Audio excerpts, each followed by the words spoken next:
Graças e louvores se deem a todo momento ao Santíssimo e Diviníssimo Sacramento. Meu querido irmão, minha querida irmã, que bom poder chegar até você através das mídias, através deste vídeo, levando a mensagem da Palavra de Deus no início deste dia, desta quinta-feira, da sexta semana do tempo da Páscoa. Quinta-feira, dia de Eucaristia, dia de adoração a Jesus Eucarístico. Como me alegro, porque em muitas das comunidades que compõem a nossa paróquia já está se criando o hábito da adoração às quintas-feiras. Aqui, por exemplo, na Igreja Matriz, toda quinta-feira, das 7 da manhã às 18 horas, nós temos a adoração ao Santíssimo. Um momento rico, uma adoração silenciosa, às vezes de 2, 3 pessoas ou até mesmo uma pessoa. Mas se alguém está ali, toda a igreja está, toda a paróquia está, porque ali rezamos uns pelos outros. E eu convido a você, meu irmão, minha irmã, a aproveitar esse momento de graça, esse momento de luz, de bênção na nossa vida, que é a adoração a Jesus Eucarístico. Nós precisamos reaprender a adorar Jesus, principalmente no silêncio. Às vezes as nossas igrejas são tão barulhentas, há um barulho tão grande dos instrumentos, de quem entra, de quem sai. Há uma preocupação muito grande de saudar a todos, bom dia, boa tarde, boa noite, e às vezes até nos esquecemos daquele que é o centro, que está lá no altar a nos esperar. Certa vez um bispo foi pregar um retiro para uma congregação de irmãs religiosas e o bispo fez uma pregação muito bonita sobre a Eucaristia. Ao final, o bispo, liberando as irmãs para o momento de deserto, fez uma pergunta: Madre Geral, onde fica a capela para que possamos adorar Jesus? A madre olhou e se deu conta de que havia esquecido de montar a capela. E aí, olhando para o bispo, disse: Senhor bispo, nos perdoe, é que são tantos detalhes que acabamos esquecendo de alguma coisa. Jesus não é detalhe na nossa vida. Jesus não pode ser detalhe na nossa vida. A adoração a Jesus Eucarístico não pode ser um detalhe, não pode ser algo esporádico na nossa vida. Mesmo que seja 10 minutos, mesmo que seja por alguns segundos, tenhamos o hábito, criemos o hábito de adorar nosso Senhor. Dito isso, quero meditar, avançar um pouco mais na carta que estamos lendo esses dias, da carta a Diogo Neto, como já vos falei, do século II, a respeito da presença dos cristãos no mundo. Numa palavra, os cristãos são no mundo o que a alma é no corpo. A alma está em todos os membros do corpo e os cristãos em todas as cidades do mundo. A alma habita no corpo, mas não provém do corpo. Os cristãos estão no mundo, mas não são do mundo. E aqui eu lembro das palavras do Papa Francisco, na sua primeira encíclica Evangelii Gaudium, Alegria do Evangelho, quando o Santo Padre nos lembra do cuidado que devemos ter com o mundanismo que adentrou, que adentra de modo tão sutil a vida cristã. Nós estamos no mundo, mas não somos do mundo, e por isso devemos ter cuidado com o mundanismo que lentamente vai entrando em nossa vida. A alma invisível é guardada num corpo visível.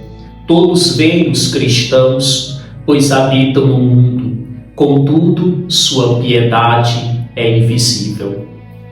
Os cristãos não se diferenciam em nada. Se vestem normalmente, moram nas cidades, trabalham, estudam, têm sua vida, mas carregam em si uma identidade, uma marca, um carimbo de pertença a Cristo, de membros do corpo de Cristo. A carne, sem ser provocada, odeia e combate a alma, só porque lhe impede o gozo dos prazeres.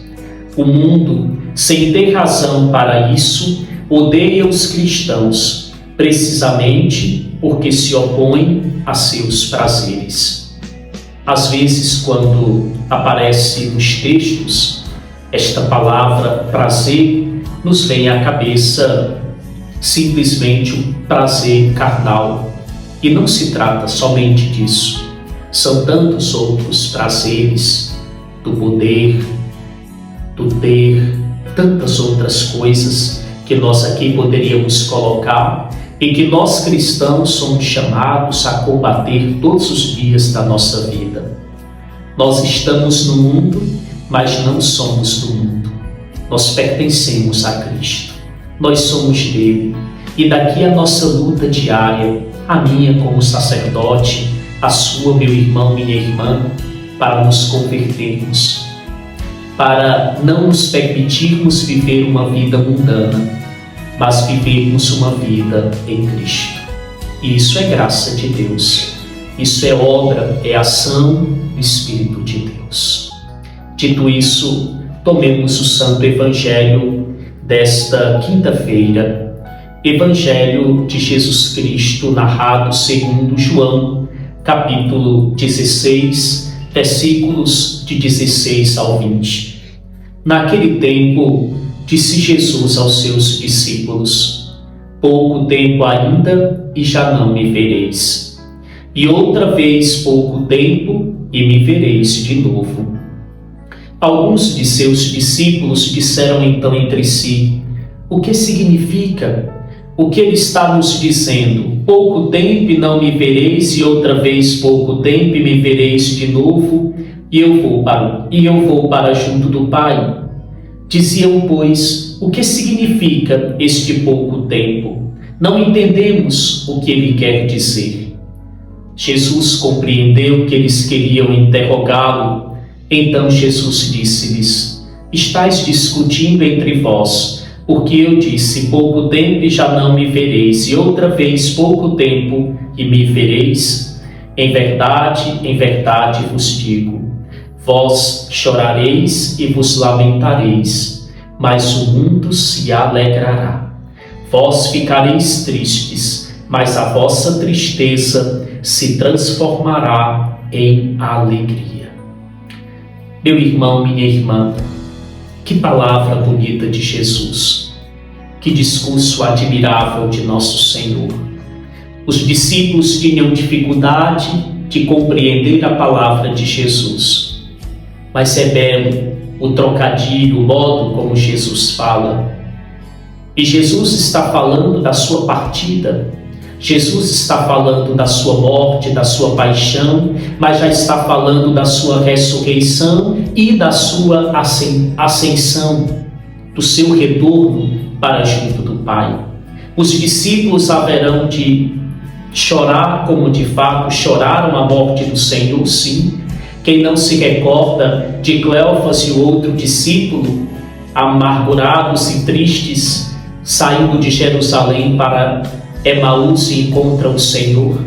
Quem não se recorda das mulheres e do discípulo a quem Jesus amava, chorando na boca do túmulo, lá onde estava a caverna onde foi colocado o corpo do Senhor?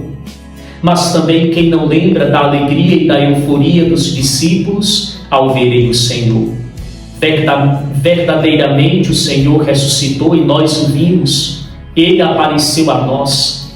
Esta tristeza que se muda em profunda alegria, esperança e salvação para o mundo.